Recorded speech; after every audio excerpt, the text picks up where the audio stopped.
Perhaps you could like to show us a couple of tricks. I'll do some of the old classics. It's rather early in the morning for me. I don't, as a rule, do anything in the morning. I sleep in the morning, as a rule. I'm sorry to wake you up. No.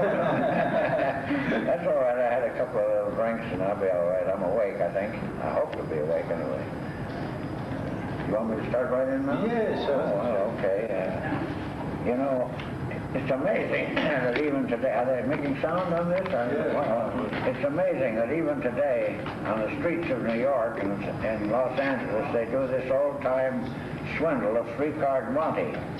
Now, it's amazing. This game has been exposed over and over again many times, and yet people are still gullible enough to bet their good money against this game. It's impossible to win on this game. Now, a lot of people haven't even seen the game played, and they don't know how it's played.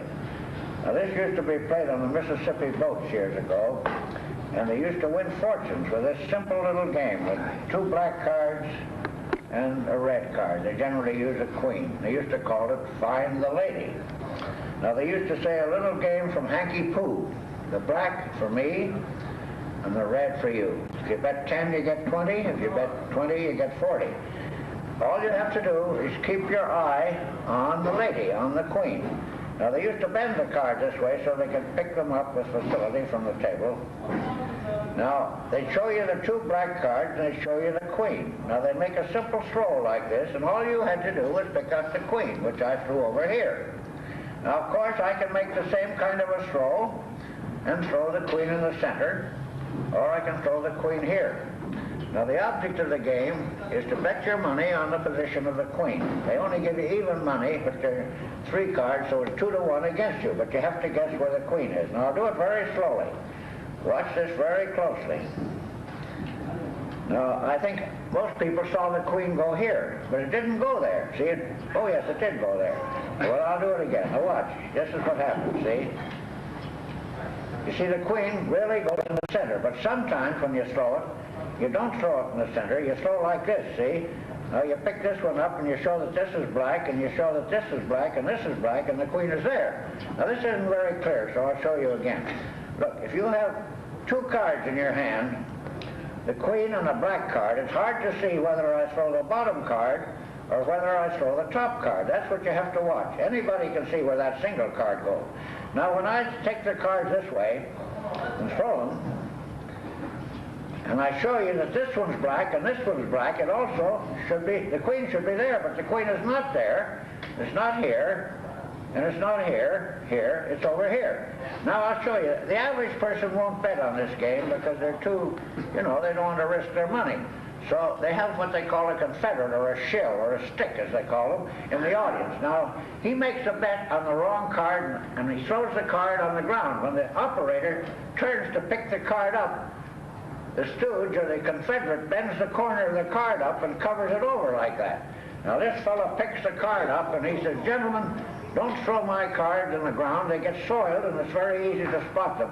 Please don't throw my cards around." Now he throws the cards. He shows the queen like this, and naturally, he makes a trick throw. It looks as if the queen went there, but everybody sees this corner, and the stick puts his money down. He makes a large bet. Well, of course, he wins because it's a bent corner. Now, I'll do that again very slowly. Remember, this is a black card, and this is a black card, and the bent one is the queen. So now, by this time, everybody thinks it's an easy thing to win money. So when they throw the card like this, you see, they see the bent corner, then they make a big wager, and they bet, but you see they lose because that's black, and this is black, and the queen is over here, and there's a straightened out again, you see. But anyway, that's the way they swindle people. Just nod your head, that'll be sufficient. Thank you very much. Now, I'll show you, you know, a lot of people, I know hundreds of tricks. I'm 86 years of age. I've been studying magic for 80 years. I wasted the first 6 years of my life. But anyway, but I know hundreds and hundreds of tricks, and some of them I've even forgotten. I mean, many tricks. But the classics, the same as in music or sculpturing or painting, will live on and on and on.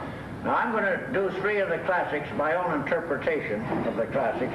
I'll do them very slowly so anybody that wants to watch can see exactly how they're done. Now, I'm not going to make any fast moves or anything. I'll do everything very slowly. Now, there are many things can be done with cards. I mean, for instance, the average magician, you see the magician, he takes cards like this. If you ask a magician to do a card trick, he'll generally do something like this. He'll put his hand in front of the card and change it into another card. Or you can do that by slapping the card like this, by slapping, see? That changes the card. But I'll give you a little secret. The easiest way in the world to do it is just to pick up a little dust somewhere. You get a little dust on your finger, that's all. And you come over like this and you just pick the spot right off, you see? That's the easy way of doing it. Now, that's the only trick I expose. Now I'm going to count off 10 cards. 1, 2, 3, 4, 5, 6, 7, 8, 9, 10. Now, the average magician denies the fact that he uses a sleeve when he does tricks. But as a matter of fact, the sleeve is very important. I'll count these cards very slowly. 1, 2, 3, 4, 5, 6, 7, 8, 9, 10. Now, what I'm going to try to do is this. I'm going to try to hold these cards at arm's length, have them go up my sleeve, down, around into this pocket, which I think all I have in this is the hotel key. And the pocket is absolutely empty. There's nothing in the pocket. Nothing in the pocket. Now that's a long way for these cards to go, so I want you to watch as closely as you can and see if you can see the moment that they leave the hand. Because they're held out here like that. A little snap like that, it sends the card up the sleeve into the pocket. Now watch the second one go. That's funny. They get stuck at the elbow sometimes. Oh, there's the second one. Now, I know a great many skeptics, they say, well, he has a false pocket or he has the cards in his pocket before he commences. Now, if that was the case, I'd still have 10 cards left in my hand. 2 cards have passed. I should have 8 left. I have exactly 1, 2, 3, 4, 5, 6, 7, 8 cards. 8 cards left. 1, 2, 3, 4, 5, 6, 7, 8. Now, watch these 8 cards as closely as you can. The card never fails to arrive. I now have 1, 2, 3, 4, 5, 6, 7. Now some of you card players can remember some of these cards and see that I go like this, you see, and I just saw somebody smiling down there. I think I put cards in my pocket, but sometimes I pass them down into this pocket. See, you can't always tell. Now this time, oh, how are you, young man? Now I'm going to expose this and show how 2 cards pass at once. Takes a great deal of practice. Watch. 1, 2. And I've got 2 broken arms, too, but still the card travels along, up and around and down, and then it's done. Well, that's 1, and there's the other. Now, I've got 6 cards down there, and I've got 6 cards here, and 1, 2, 3, 4. Only 4 cards. Now, I know some people are still skeptical. They don't believe these cards actually go up the sleeve. So I tell you what I'm going to try to do this time. I'm going to try to stop a card at the armhole. A little shake like that, I reach in there and I get it. That leaves just the 3 cards. Now the whole secret of this trick is to keep these cards perfectly squared up.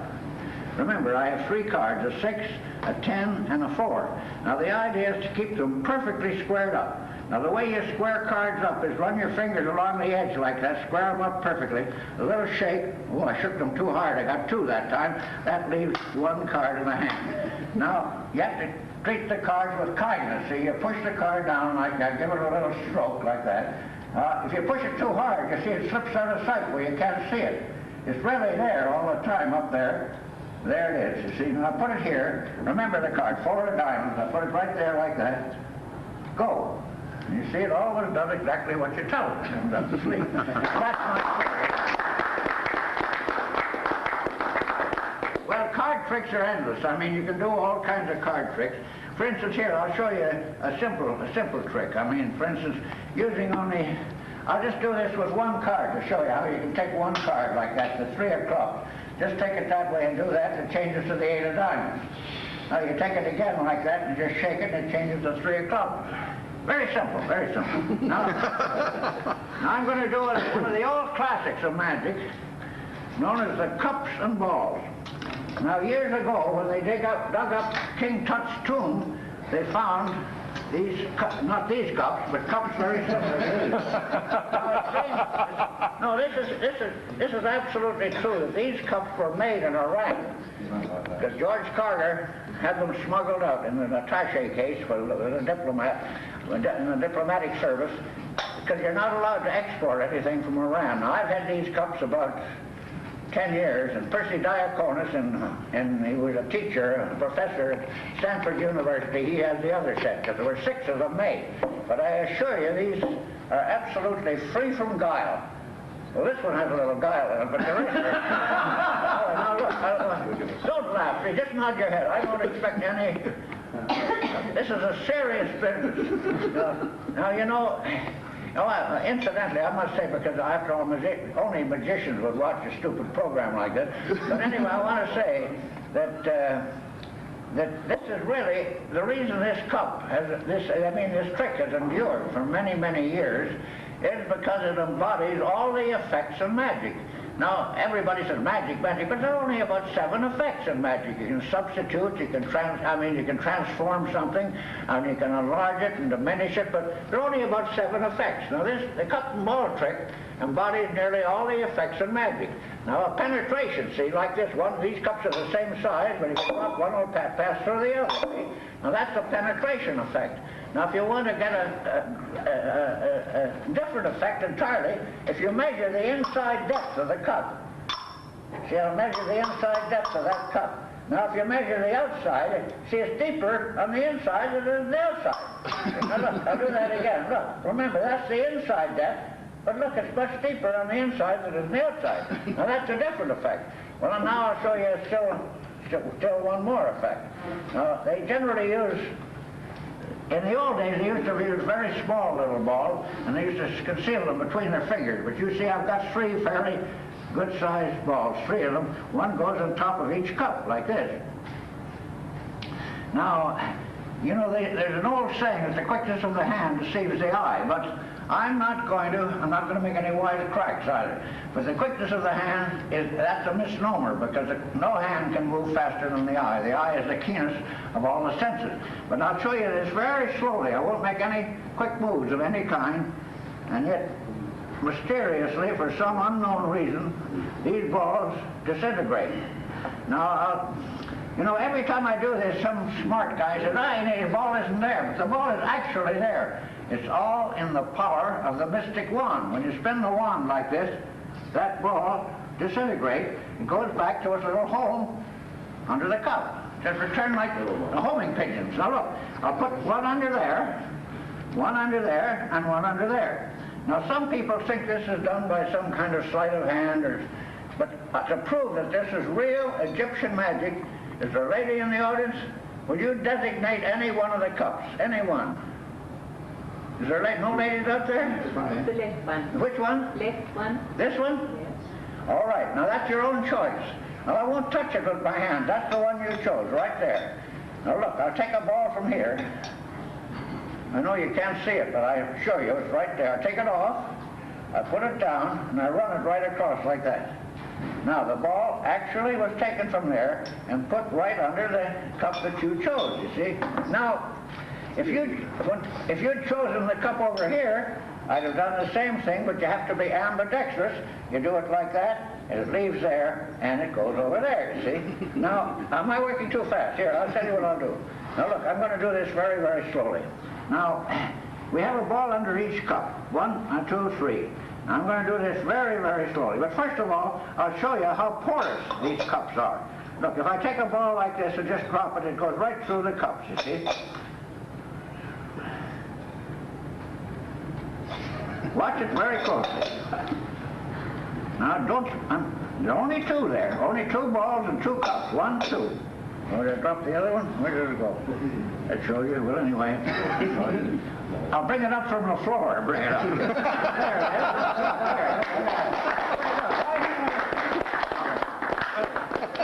is. Did I drop? I think I did. Where did it roll to? I've got...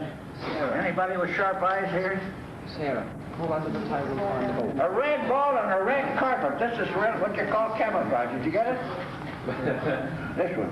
See? Oh, wrong. I'm always fooled like that. Now, look. Now, after all, this is such an old trick, I'm going to explain how it's done. Now, there are the 3 balls. Doing it this way, it'd be very convincing. There's a ball under each cup.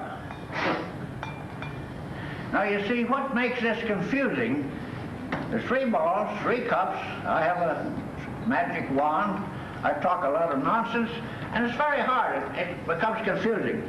So I'm going to simplify everything and make it so simple that a small boy could understand it. I'll put one of these back in my pocket.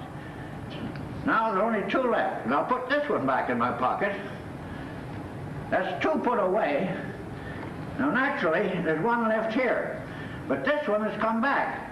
Now the reason it comes back is very simple. This is a swindle. I pretend to put it in this hand, but I keep it pinched with my little finger. I just pretend to put it there, I keep it pinched with my little finger. I've nothing here. I pretend to put it in my pocket, and as I do, I reach for this cup and let the ball roll out, and you see 2 there. Now this is all very confusing. But look, if I actually put one of these balls back in my pocket, how many are there under the center cup? Photographer, are you paying any attention? Huh? 2. Don't be afraid to say, there's 3 there. Now look, if I place all 3, 1, 2, 3, and I put them all in my pocket, which cup has a ball under it? Which one? The center one.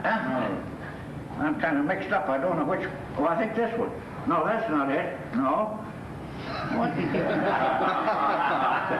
Oh, there's the one. Yeah, that's one.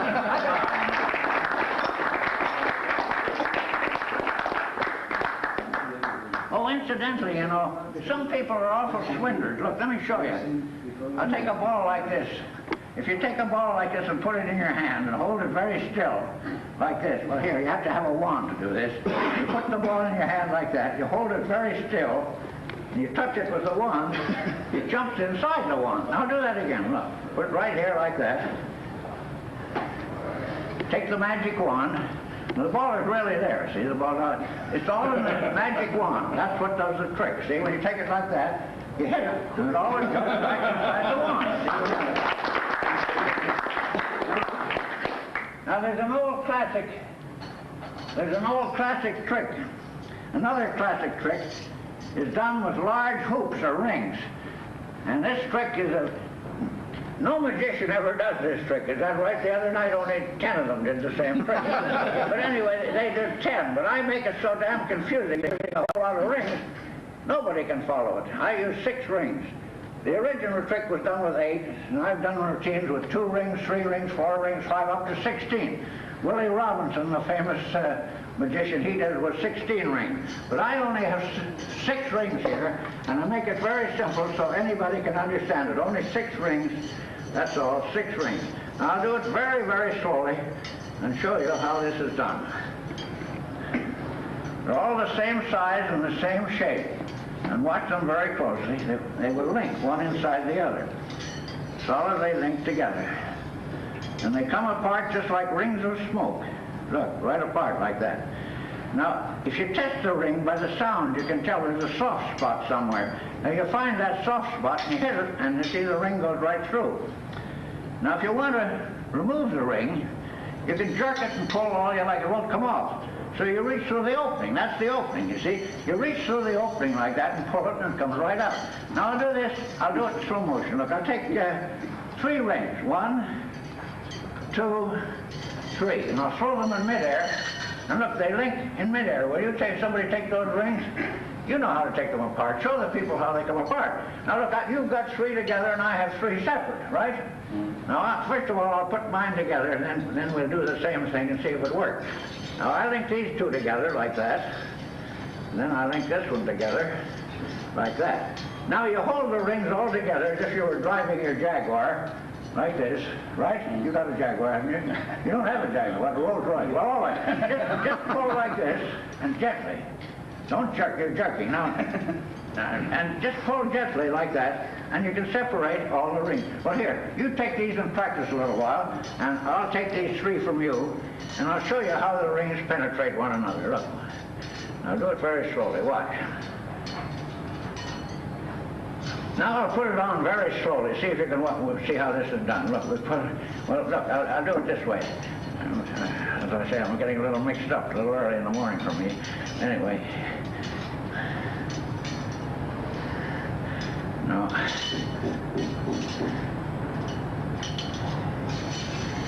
May I have, which one has the opening, you know? This one? Okay. He's my secret assistant. We worked together for years. Now, this is called a large-size stirrup. You put the ring in there like that, and you drop them, and they all link together. Now, of course, if you do this, everybody in the audience always say, well, of course, this ring must have an opening in it. Because how could it be linked through all the other rings if it didn't have an opening? Well, it does have an opening, but the opening is beautifully made and concealed. See if you can find it there. The gentleman has excellent eyesight, but he fails to find the opening, right? Steve, you're an artist, a great artist. I admire you, and thank you for your assistance. I'll link it back in again. Now, look, I'll show you how these rings... Some people think these rings are permanently linked together. If you buy a set of rings in the magic store, some of them are permanently linked together. You have to go to a blacksmith to get them apart. Now, look. Oh, there are no blacksmiths around now. But anyway, you do this. And the rings, that's 2. There are only 6 of them altogether. 2. That's 3. That's 4. 5 and 6. And that's about.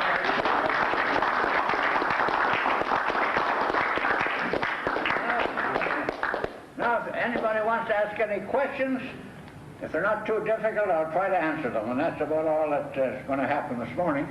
Have you any questions, Graham? I think we ought to give a lot of applause, as they say here. Bring your hands together for Mr. Graham Etherington, who arranged this convention. When you can get an old fogey like me to travel thousands of miles to come over here, he must be pretty persuasive. That's what I can say. Say, Di, if we can find any more old fogies like you, we'll have you any time. Well, thank you very much. Thank you. Thank you very much. Short 14 years from now, I'm going to give a party. I have accumulated a small sum of money, which I'm not going to leave to my 2 boys because they're both very well off themselves. So I'm going to give a very elaborate party in Los Angeles. I mean, it's going to be a real party, and I invite everybody here 14 years from now. That's a little bit premature, but I invite you to the party, so you don't have to have any ticket or invitation. Just come in and say, I'm from Melbourne, and you will be greeted, and I'll be there probably in a wheelchair, but I'll greet you with open arms.